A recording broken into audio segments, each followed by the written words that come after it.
আসসালামু আলাইকুম, মোহসেনা শাওন আপনাদের সবাইকে আমন্ত্রণ জানাচ্ছি এনটিভি দুপুরের খবরে। ক্রাউন সিমেন্ট শিরোনাম দেখছিলেন, এবার পুরো খবর।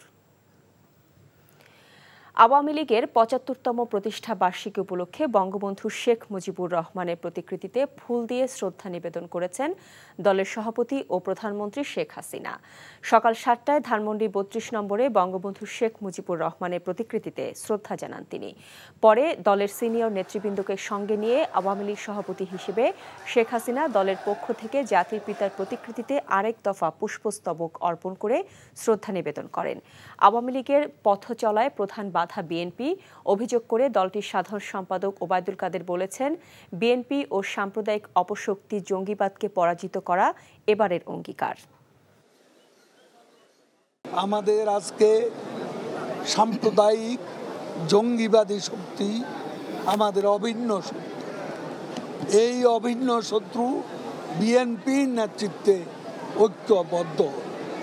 আমাদের আজকে অঙ্গীকার, আমাদের আজকের শপথ, এই অপশক্তিকে পরাজিত করতে হবে, পরাভূত করতে হবে। এখন জন্ম সনদ দিয়ে খোলো বিকাশ স্টুডেন্ট অ্যাকাউন্ট। নিজের বিকাশ নিজে কর।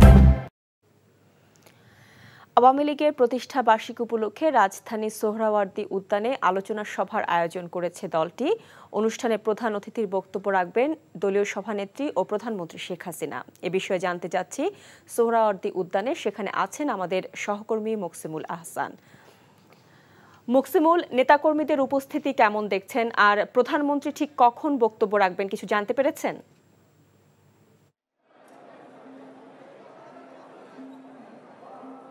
শাওন, প্রধানমন্ত্রী বক্তব্য রাখা অর্থাৎ এই সমাবেশের স্থলে যোগ দেওয়ার কথা রয়েছে বিকেল 3:30টায়। সেই হিসেবে এখন 2টা বাজে, এখনও প্রায় 1.5 ঘন্টা পরে। কিন্তু তার আগে এখানে একটি সাংস্কৃতিক অনুষ্ঠানেরও আয়োজন করা হয়েছে। ইতোমধ্যেই আমরা দেখেছি যে রাজধানীর বিভিন্ন থানা, ওয়ার্ড ইউনিটের আওয়ামী লীগ এবং সহযোগী সংগঠনের নেতাকর্মীরা রাজধানীর সোহরাওয়ার্দী উদ্যানে যে আলোচনা সভার আয়োজন করা হয়েছে আওয়ামী লীগের হীরক জয়ন্তী অর্থাৎ প্রতিষ্ঠার 75 বছর পূর্তি অনুষ্ঠান, সেই অনুষ্ঠানে যোগ দেওয়ার জন্য ইতোমধ্যেই বিভিন্ন জায়গা থেকে তারা জড়ো হয়েছেন। এবং এই মুহূর্তে সোহরাওয়ার্দী উদ্যানে আমরা ঠিক রয়েছে সমাবেশের স্থলে। এটি মূলত আলোচনা সভা হলেও মূলত এটি ইতোমধ্যেই একটি জনসভায় পরিণত হয়েছে। কেননা ঢাকার বিভিন্ন জায়গা থেকে নেতাকর্মীরা এসেছেন। তাছাড়া প্রতিষ্ঠার 75 বছর, যে কারণে আওয়ামী লীগের একটু বড় করেই এই অনুষ্ঠানটি করা। এবং আমরা এখন এই দুপুর নাগাদ দেখেছি যে অনেক নেতাকর্মী ইতোমধ্যেই সোহরাওয়ার্দী উদ্যানে জড়ো হয়েছেন এবং সোহরাওয়ার্দী উদ্যানের বাইরেও আমরা দেখেছি আরও অনেক নেতাকর্মী অপেক্ষা করছেন, যারা হয়তো ঢুকলে এই পুরো সোহরাওয়ার্দী উদ্যান হয়তো ভরে যাবে। তো সব মিলিয়ে বলা যায় আনুষ্ঠানিকতা এখনও শুরু হয়নি, কিন্তু নেতাকর্মীরা আসছেন। স্টেজ থেকে মাঝে মাঝে মাইকে কথা বলা হচ্ছে এবং বিভিন্ন প্রতিষ্ঠার এবং দেশত্ববোধক গান পরিবেশন করা হচ্ছে। শিল্পীরাও ইতোমধ্যে চলে এসেছেন। আওয়ামী লীগের কেন্দ্রীয় কমিটি নেতারা সবাই ইতোমধ্যে, দলীয় সভাপতি ছাড়া প্রায় সবাই এসেছে। তো সব মিলিয়ে বলা যায় যে আওয়ামী লীগের প্রতিষ্ঠাবার্ষিকীর এই আলোচনা সভা ইতোমধ্যে জনসভায় পরিণত হয়েছে। শাওন, জানছিলাম আওয়ামী লীগের আলোচনা সভার খবর। বিএনপি চেয়ারপারসন বেগম খালেদা জিয়া জীবন মৃত্যুর সন্ধিক্ষণে উল্লেখ করে দলের মহাসচিব মির্জা ফখরুল ইসলাম আলমগীর অভিযোগ করেছেন, রাজনৈতিক প্রতিহিংসার কারণে চিকিৎসার জন্য তাদের নেত্রীকে দেশের বাইরে যেতে দিচ্ছে না সরকার। প্রধানমন্ত্রীর ভারত সফরে দেশের স্বার্থে কোনো চুক্তি হয়নি বলেও মন্তব্য করেছেন বিএনপি মহাসচিব। ইমরুল আহসানের রিপোর্ট। গুরুতর অসুস্থ বেগম খালেদা জিয়া শুক্রবার গভীর রাত থেকে এভারকেয়ার হাসপাতালের সিসিইউতে চিকিৎসাধীন। তার সুস্থতা কামনায় নয়াপল্টনে দোয়া মাহফিলের আয়োজন করে বিএনপি। দলের মহাসচিবের অভিযোগ, কারাগারে চিকিৎসা না পাওয়ায় বেগম জিয়ার অসুস্থতা বেড়েছে। দেশে যথাযথ চিকিৎসাও সম্ভব নয় বলে জানান তিনি। তার জীবন মৃত্যু একেবারে সন্ধিক্ষণে মেডিকেল বোর্ড, সেই বোর্ড বারবার বলেছে যে ম্যাডামের যে অসুখ, সেই অসুখের চিকিৎসা এখানে করা সম্ভব নয়। এই অসুখের চিকিৎসা করতে হলে একটা মাল্টিডিসিপ্লিনারি হসপিটাল, উন্নত দেশে উন্নত মানের প্রয়োজন। কিন্তু শেখ হাসিনা তার যে ব্যক্তিগত রাজনৈতিক প্রতিহিংসা, সেই প্রতিহিংসার কারণে তিনি দেশনেত্রী বেগম খালেদা জিয়াকে হত্যা করার উদ্দেশ্যে, তাকে রাজনীতি থেকে সরিয়ে দেওয়ার উদ্দেশ্যে তাকে কোন রকম চিকিৎসার সুযোগ দেওয়া থেকে বঞ্চিত রেখেছে। প্রধানমন্ত্রীর ভারত সফর নিয়ে কথা বলেন মির্জা ফখরুল। আমাদের যে তিস্তার পানির যে ন্যায্য হিস্সা আমরা পাচ্ছি না, সেই ব্যাপারে কোনো চুক্তি হয়নি। উপরন্তু কি হয়েছে, তিস্তা প্রকল্পের যে প্রস্তাব তারা দিয়েছেন, সেই প্রকল্পে অংশগ্রহণ করার জন্য, অর্থাৎ সেখানে বিনিয়োগ করার জন্য ভারতবর্ষ প্রস্তাব দিয়েছে। আজকে ভারতের কাছে তারা সেবা দাসে পরিণত হয়ে গেছে। পুলিশ সার্ভিস অ্যাসোসিয়েশনের বিবৃতির সমালোচনা করে বিএনপির মহাসচিব বলেন, দুর্নীতির তথ্য ধামাচাপা দিতে সাংবাদিকদের এক প্রকার হুমকি দেওয়া হয়েছে। Imrul Hasan, NTV news, Dhaka. এখন জন্ম সনদ দিয়ে খোলো বিকাশ স্টুডেন্ট অ্যাকাউন্ট। নিজের বিকাশ নিজে কর। আইনমন্ত্রী আনিসুল হক বলেছেন, মানবিক দিক বিবেচনায় যে আইনে বিএনপি চেয়ারপারসন বেগম খালেদা জিয়াকে মুক্তি দেওয়া হয়েছে, সে আইনে তাকে বিদেশে যেতে দেওয়ার কোনো সুযোগ নেই। সকালে বিচার প্রশাসন প্রশিক্ষণ ইনস্টিটিউটে প্রশিক্ষণ কোর্সের উদ্বোধন শেষে সাংবাদিকদের তিনি একথা বলেন। আমি যতটুকু জানি, আজকে কিছুক্ষণ আগে থেকে ওনার বোধহয় একটা পেসমেকার বসানোর প্রক্রিয়া চলছে, সেটা হার্টের অসুখ। কিডনির ব্যাপারে আমি এখনো কিছু জানি না। মানবিক দৃষ্টিকোণ থেকে মাননীয় প্রধানমন্ত্রী জননেত্রী শেখ হাসিনা দেখেছেন বলেই কিন্তু আপনার 2020 সালে 25শে মার্চ তাকে তার সাজা স্থগিত রেখে মুক্তি দেওয়া হয়েছে। যেই আইনি ব্যবস্থায় তাকে তার সাজা স্থগিত রেখে তাকে মুক্তি দেওয়া হয়েছে, সেই আইনি প্রক্রিয়ায় তাকে বিদেশ যাওয়ার কোনো সম্ভাবনা নাই।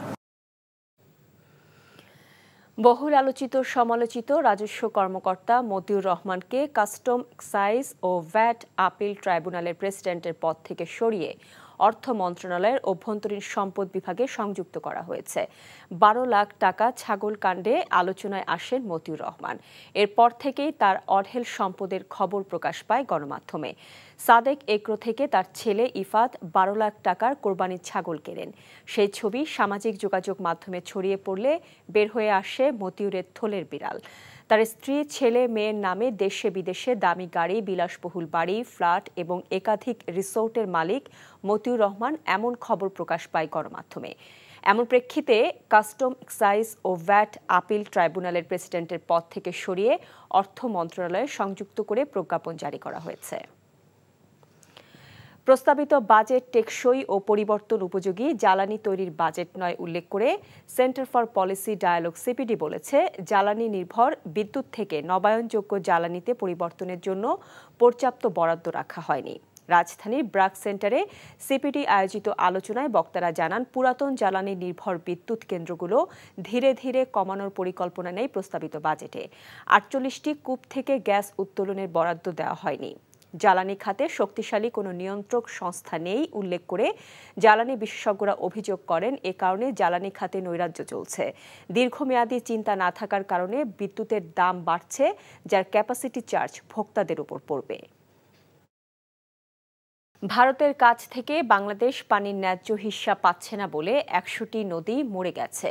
পানির ন্যায্য হিস্যা পেতে হলে ভারতের ওপর নির্ভরশীলতা কমাতে হবে বলে মনে করেন বিশেষজ্ঞরা। বাংলাদেশ ভারত পানি বন্টন অভিজ্ঞতা, আশঙ্কা ও প্রত্যাশার শীর্ষক ভার্চুয়াল আলোচনায় বক্তারা এসব কথা বলেন। পানিসহ যে কোনো বিষয়ে নিজেদের অধিকার আদায় করতে রাজনৈতিক সমঝোতা জরুরি। সেটি করতে অবশ্যই নিজেদের প্রয়োজনটা বলার মতো সাহস থাকতে হবে। ভারতের সাথে গঙ্গা চুক্তি নবায়ন এবং তিস্তা সহ অন্যান্য নদীর চুক্তি করতে রাজনৈতিক ও কূটনৈতিক তৎপরতা বাড়ানোরও তাগিদ দেন বক্তারা। এখন জন্ম সনদ দিয়ে খোলো বিকাশ স্টুডেন্ট অ্যাকাউন্ট। নিজের বিকাশ নিজে কর। সিলেট বিভাগে সার্বিক বন্যা পরিস্থিতির উন্নতি হলেও দুর্ভোগ কমেনি দুর্গতদের। অন্যদিকে উত্তরাঞ্চলের কয়েক জেলায় প্লাবিত হয়েছে নতুন নতুন এলাকা। সিলেট সহ বিভিন্ন জেলায় এখনও পানিবন্দী লাখ লাখ মানুষ।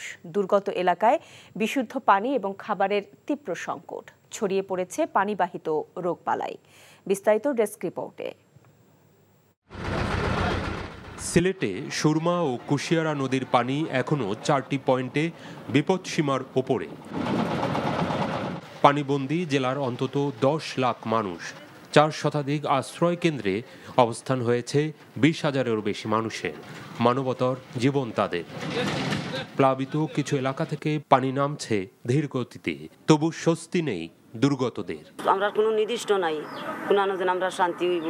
পানি খাইয়ার, বন্যার পানি খাইয়ার, বন্যার পানি হইলেও তো বাচ্চা কাচ্চা পেটো বিষ এইটা হিতা বেতা সবটাও তো পুরো তার রোগ ছাড়ে না। বাচ্চা কাচ্চা লইয়া কষ্ট মষ্ট আছে, খাওয়া দাওয়া ওলা কি ফাম সিরাউরা খাইয়া থাকছি। সুনামগঞ্জে সার্বিক বন্যা পরিস্থিতির উন্নতি হলেও শহর গ্রামে তা দেখে বোঝার উপায় নেই। তলিয়ে আছে বিভিন্ন উপজেলার বিস্তীর্ণ এলাকার বাড়িঘর, ফসলি ক্ষেত, রাস্তাঘাট। বিচ্ছিন্ন রয়েছে আঞ্চলিক সড়ক যোগাযোগ। এছাড়া মৌলভীবাজার, নেত্রকোনা, কুড়িগ্রাম সহ কয়েক জেলায় নদ নদীর পানি কমলেও পানিবন্দী নিম্নাঞ্চল ও চরাঞ্চলের অসংখ্য মানুষ। কিছু এলাকায় ছড়িয়ে পড়েছে পানিবাহিত রোগবালাই। সরকারি বেসরকারি উদ্যোগে ত্রাণ কার্যক্রম চললেও তা অপ্রতুল বলে অভিযোগ বানভাসীদের। শওকত করিম, এনটিভি নিউজ ডেস্ক। এই ছিল দুপুরের খবরে। এই খবরের ভিডিও সহ আপডেট জানতে ভিজিট করুন এনটিভি অনলাইন www.ntvbt.com। এছাড়াও এনটিভি জনপ্রিয় সব অনুষ্ঠান ও খবরের আপডেট জানতে ভিজিট করুন আমাদের ইউটিউব ও ভেরিফাইড ফেসবুক পেজ। পরবর্তী সংবাদ দেখার আমন্ত্রণ রইল। এতক্ষণ সাথে থাকার জন্য সবাইকে ধন্যবাদ।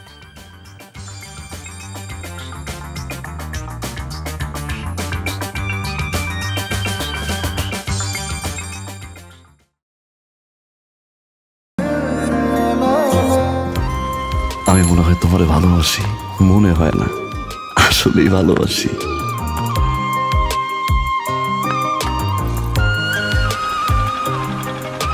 আপনি যে আমাকে ভালোবাসেন আমি টের পাই।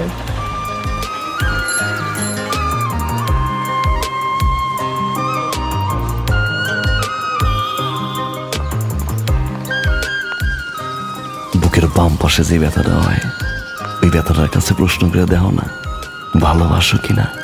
10 টাকা 10 টাকা ঘুরাইয়া দেখেন ভাগ্যের চাকা। Lottery lottery lottery.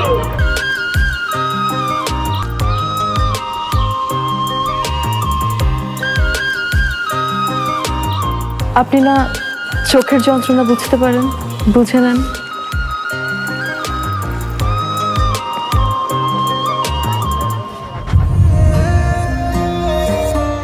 কিন্তু পুরো জগৎ মিথ্যা বলতে পারে, মানুষের চোখ কিন্তু কখনো মিথ্যা বলে না। তোমার ওই চোখ বলে তুমি আমারে ভালোবাসো। আপনি কি আমারে দেখছেন?